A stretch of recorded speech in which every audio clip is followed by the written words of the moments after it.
स्वामी समर्थ. जय जय स्वामी समर्थ. माझ्या स्वामी कृपा चॅनलमध्ये सर्वांना नमस्कार. स्वामी महाराजांच्या कृपेने तुमच्या सर्व चांगल्या इच्छा पूर्ण होत ही स्वामी महाराजांच्या चरणी प्रार्थना करते आणि आजच्या या नवीन व्हिडिओला सुरुवात करते. श्रावण महिना सुरू झालेला आहे आणि या श्रावण महिन्यात शिवलीलामृत ग्रंथाचं पारायण कसं करावं तर बघा, शिवलीलामृत हा ग्रंथ हा भगवान शंकरांची महती सांगणारा अत्यंत दिव्य ग्रंथ आहे आणि या श्रावण महिन्यात प्रत्येकानं शिवलीलामृत ग्रंथाचं पारायण आवर्जून करावं. या श्रावण महिन्यामध्ये भगवान शंकरांची जेवढी जमेल तेवढी सेवा या महिन्यात अवश्य करावी. त्यांची विविध स्तोत्र जसं बघा, शिवमहिम्न स्तोत्र आहे, महामृत्युंजय मंत्र आहे, शिवकवच आहे, शिवस्तुती आहे. या स्तोत्रांचं रोज पठण करावं. आपल्या जीवनातील कितीही मोठं संकट असू द्या, कुठलीही अडकलेली कामं असू द्यात, अशक्य वाटणाऱ्या गोष्टीही शक्य करणं. बघा, जसं की विवाहाविषयी काही समस्या आहेत, संतती होण्याविषयी काही समस्या आहे, आर्थिक समस्या, आजारपण, किंवा आपल्या घरातील बघा एखादी व्यक्ती व्यसनानं त्रस्त झालेली आहे. कुठलीही संकट असू दे, कितीही मोठ्यातली मोठी संकट असू द्यात, तर ती दूर करण्यासाठी संकल्प करून शिवलीलामृत ग्रंथाचं पारायण बघा आवर्जून करा. 100% बघा, या अडचणीतून, या संकटांतून तुम्हाला मार्ग निघणार आहे. तर शिवलीलामृत या ग्रंथाचं पारायण कसं करावं, त्याचे नियम काय आहेत, अटी काय आहेत, त्यासोबतच पारायणाचं उद्यापन कसं करायचं त्याचीच माहिती या व्हिडिओत मी तुमच्यासोबत शेअर करणार आहे. तर व्हिडिओ शेवटपर्यंत नक्की ऐका. तर बघा, सर्वात आधी शिवलीलामृत ग्रंथ म्हणजेच भगवान शिवांची महती सांगणारा हा दिव्य ग्रंथ. बघा, जसं की शिवलीलामृत या ग्रंथाची ताकद एवढी आहे की मनोभावे जर आपण या ग्रंथाचं पठण केलं, आपलं प्रारब्ध बदलून जाईल. भोळ्या शंकरांच्या आशीर्वादानं आपलं जीवन हे सुखकर होईल. हा अतिशय दिव्य ग्रंथ आहे. याचं वाचन केल्यानंतर आपला आत्मविश्वास वाढतो. जीवनातील दुःख, दारिद्र्य याला तोंड देण्याची शक्ती आपल्याला मिळते. आपल्या घरामध्ये सुखशांती नांदते, आरोग्य नांदेल. त्याचबरोबर ज्या काही अडचणी आहेत, समस्या आहेत, तर त्या दूर होतील. सर्वात पहिलं म्हणजे शिवलीलामृत ग्रंथाचं पारायण कधी सुरू करावं तर बघा, श्रावण महिन्यातील प्रत्येक दिवस शुभ आहे, भगवान शंकरांच्या सेवेसाठी समर्पित आहे. त्यामुळे कुठल्याही दिवशी आपण पारायणाला सुरुवात करू शकता. काही महत्त्वाचे नियम आपल्याला हे पारायण करत असताना पाळावे लागतात. हे नियम पाळल्यानंतर आपली ग्रंथ वाचन करताना एकाग्रता वाढेल, आपलं मन विचलित होणार नाही. यासाठी नियम पाळायचे आहेत. सर्वात पहिला आणि महत्त्वाचा नियम म्हणजे पारायण काळात मांसाहार करायचा नाही. आपल्या घरामध्ये मांस आणायचं नाही, मांस शिजवायचं नाही, म्हणजेच मांसाहार हा वर्ज्य करायचा आहे. त्याचबरोबर बघा, तामसिक आहार असतो त्याचं सेवन करायचं नाही. ब्रह्मचर्याचं पालन करायचं आहे. त्याचबरोबर बघा, झोपताना तुम्ही गादीवर झोपू नका. खाली चटई जमिनीवर अंथरून, सतरंजी अंथरून त्यावर झोपलं तर अतिशय उत्तम. नाही तर बघा, काहींना मणक्याचे आजार असतील तर पलंगावर तुम्ही चटई टाकून त्यावर झोपायचं आहे. त्याचबरोबर बघा, भगवान शिवाला भस्म अतिशय प्रिय आहे, हे आपल्या सर्वांनाच माहीत आहे. म्हणून आपण ज्या वेळेला पारायणाला सुरुवात करता, रोज शिवलिंगाची पूजा करताना शिवलिंगाला भस्म अर्पण करायचं. सोबत आपल्या कपाळाला, कंठाला, खांद्याला आणि छातीलाही भस्म लावून घ्यायचं आणि नंतर वाचन करा. पारायण काळात मनानं स्वच्छ राहा, निर्मळ राहा, शुचिर्भूत राहायचं. शक्य झाल्यास बघा, शुभ्र वस्त्र म्हणजेच पांढरं वस्त्र परिधान करून पारायण करा, वाचन करा. पारायण सुरू असताना रोज बघा उपवास करायची अजिबात गरज नाही. जर सोमवार किंवा शनिवार आपला जो नेहमीचा उपवास आहे किंवा श्रावणातील सोमवार जर असेल तर तो उपवास तुम्हाला करायचा आहे. तर श्रावणातला तो जर पारायण काळात आला तर उपवास करा आणि त्या दिवशी भगवान शिवाला नैवेद्य दाखवत असताना उपवासाच्या पदार्थाचा नैवेद्य दाखवायचा. पारायण काळात रोज आपल्या घरात आपण जे अन्न बनवलेलं असेल सकाळ संध्याकाळ ते पोथीला म्हणजेच पूजेमध्ये नैवेद्य दाखवायचा. आपलं वाचन झाल्यानंतर कमीत कमी दिवसातून 1 वेळा आरती करायची. गणपती बाप्पांची आरती, देवीची आरती, भगवान शंकरांची आरती, स्वामींची आरती, अशा पद्धतीने आरती घ्यायची आहे. तर बघा आता पूजाविधी काय आहे, तर पूजेमध्ये आपल्याला शिवलिंग मांडायचं असतं. आपल्या देवघरातील बघा जे शिवलिंग आहे त्याची पूजा करायची आहे. शिवलिंगाची पारायण काळात रोज स्नान करून पूजा केली तर चालतं का, तर अवश्य करावी. रोज ताम्हणामध्ये शिवलिंगाला घेऊन आपण अभिषेक करू शकता, रुद्राभिषेक करू शकता. त्याचबरोबर तुमच्याकडे शिवलिंग नसेल तरी देखील तुम्ही शिवलीलामृत ग्रंथाचं पारायण करू शकता, काहीच हरकत नाही. तर बघा शिवलिंग असेल तर तुम्ही अभिषेक करून घ्यायचा आहे, पूजन करायचं, शिवलिंगाला चंदन लावावं, भस्म लावावा. हळद कुंकू अजिबात अर्पण करू नका. बरीचशी लोक आहेत शिवपिंडीवर मंदिरातही शिवलिंगावर हळद कुंकू अर्पण करतात, पण हे साफ चुकीचं आहे. तर चुकूनही हळद कुंकू अर्पण करू नका. त्यानंतर बेलाचं पान अर्पण करा, पांढरी फुलं अर्पण करा. त्यात बघा तुम्हाला जर धोत्राचं फूल भेटलं तर ते फळ ते अर्पण करा. तर बघा त्याचबरोबर असेही सगळा आपल्याला अभिषेक करून घ्यायचा आहे, पूजा करून घ्यायची आणि पुन्हा पारायण सुरू करायचं. पारायण पूर्ण करावं. पारायण काळात भगवान शिवांचा मंत्र ओम नमः शिवाय, ओम नमः शिवाय किंवा महामृत्युंजय मंत्र, शिव गायत्री मंत्राचं पठण करा. पारायणाची पूजा करताना पहिल्या दिवशी संकल्प करायचा असतो. संकल्प करूनच आपण पारायणाला सुरुवात करावी, ज्यामुळे आपलं पारायण पूर्ण होईपर्यंत आपली कार्यसिद्धी होईल. आपल्याला जर पारायण शक्य नसेल तर शिवलीलामृत या ग्रंथातील 11वा अध्याय अतिशय बघा त्याला रुद्राध्याय म्हटलं जातं, तर या अध्यायाचं तरी आवर्जून पठण करावं. या अध्यायाचं आपण रोज पठण करू शकता. ज्यांना या 11व्या अध्यायाचं म्हणजे रुद्र अध्यायाचं पठण करणं शक्य नसेल त्यांनी श्रवण नक्की करायचं आहे. महिन्यातील प्रत्येक सोमवारी या अध्यायाचं पठण केलं तरी चालू शकतं. त्याचबरोबर नित्यपाठाच्या बघा 42 ओव्या संपूर्ण पोथीचा जो सार आहे त्या आपण बघा ऐकायच्या आहे, पठण करायचे आहे. पोथीच्या आपण पूजेमध्ये मांडणी केलेली असते. एका चौरंगावरती आसन ठेवून आपण पोथीची देखील मांडणी करायची आहे. बघा पोथीचं पावित्र्य जपायचं. पोथी मांडीवरती किंवा हातात घेऊन वाचन करू नका. पाटावरती आसनावरती ठेवूनच वाचन करायचं. त्यानंतर पोथीचं रोज पूजन करून मगच आपण वाचन करायचं आहे. आपलं वाचन झाल्यानंतर पोथी स्वच्छ वस्त्रामध्ये गुंडाळून ठेवायची. वाचन कधी करावं, ज्या वेळेला आपल्याला वाटेल मन शांत आहे, एकाग्र होईल त्या वेळेला आपण वाचन करू शकता. शक्यतो पहाटे वाचन करा किंवा भगवान शिवाला प्रदोष काळाची सेवा आवडते म्हणून आपण संध्याकाळच्या प्रदोष काळामध्ये म्हणजेच बघा त्या वेळेतही तुम्ही वाचन करू शकता. तर बघा आपल्याला एवढे नियम पाळायचे असतात. पारायणाच्या 2-3 पद्धती आहेत त्या आता बघा तर कुठली पद्धत तुम्हाला जी शक्य होईल त्या पद्धतीने तुम्ही करायचं आहे.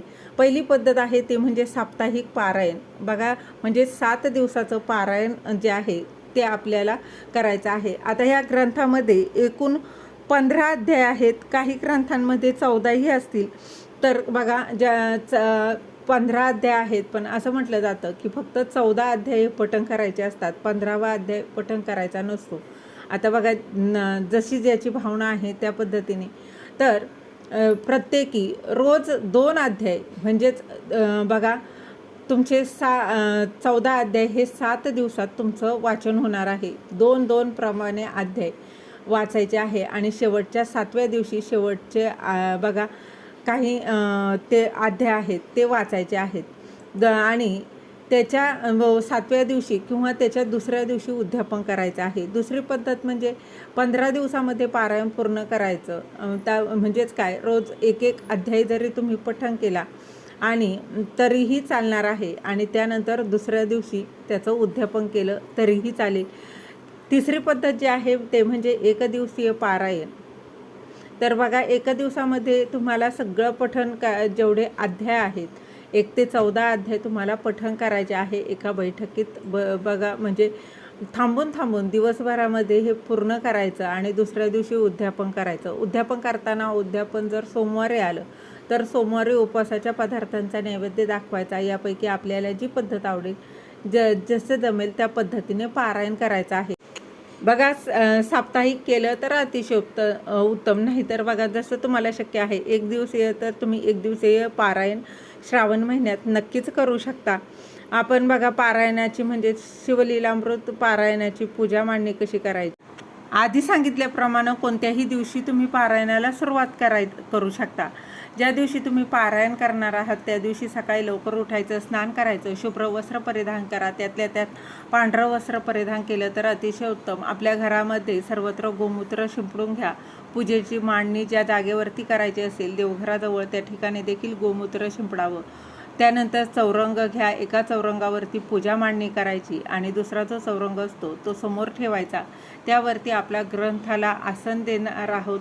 दोन्हीही चौरंगावरती स्वच्छ वस्त्र ठेवावं. पांढरं वस्त्र शक्यतो ठेवा. भगवान शिवाला शुभ्र पांढरा रंग हा खूप आवडतो म्हणून पांढरं वस्त्र ठेवावं. आपल्या कपाळाला पांढरं गंध चंदन लावावं, भस्म लावावं. आईवडिलांचा आशीर्वाद घ्या. आपली रोजची जी देवपूजा असते ती देवपूजा करून घ्यायची. नेहमीप्रमाणे शुद्ध तुपाचा दिवा लावायचा. दिव्याचं पूजन करा. दिव्याचं पूजन झाल्यानंतर गणपती बाप्पांचं पूजन. देवघरातील गणपती बाप्पांची मूर्ती ताम्हणामध्ये घ्यावी. मूर्ती नसेल तर सुपारी घ्या. गणपती बाप्पांचा अभिषेक घाला. मूर्ती स्वच्छ पुसून घ्या. चौरंगावरती आपल्या उजव्या हाताला थोड्याशा अक्षता ठेवा आसन म्हणून आणि त्यावरती गणपती बाप्पांना स्थापित करायचं. त्यांना कापसाचं वस्त्र अर्पण करा. गंधाक्षता फूल अर्पण करा आणि गुळ खोबऱ्याचा नैवेद्य गणपती बाप्पांना अर्पण करा. आपण शिवलिंगाची पूजा करणार आहोत. देवघरातील शिवलिंग बघा शिवलिंग जे आहे ते ताम्हणामध्ये घ्या. शिवलिंग नसेल तर सुपारी घ्यावी. एका वाटीमध्ये दूध, दही, साखर, तूप आणि मध असं पंचामृत बनवून घ्या आणि शिवलिंगावरती प्रथम शुद्ध पाण्यानं नंतर बघा अर्पण करायचं. त्यानंतर पंचामृत अर्पण करा आणि त्यानंतर पुन्हा शुद्ध पाण्याने आपल्याला जलाभिषेक करायचा आहे. शिवलिंगाला अशा प्रकारे स्नान घालून झाल्यानंतर शिवलिंग बघा तुम्हाला ओम नमः शिवाय, ओम नमः शिवाय किंवा शिवमहिम्न स्तोत्र एक वेळा पठण करा किंवा श्रवण करा. अगदी यूट्यूबला लावून दिलं तरीही चालेल. त्या सगळं करून झाल्यानंतर शिवलिंग स्वच्छ पुसून घ्यायचं. गणपती बाप्पांच्या शेजारी शिवलिंग आपल्या चौरंगावरती स्थापन करा. शिवलिंगावर कापसाचं पांढरं वस्त्र अर्पण करा. भस्म अर्पण करा.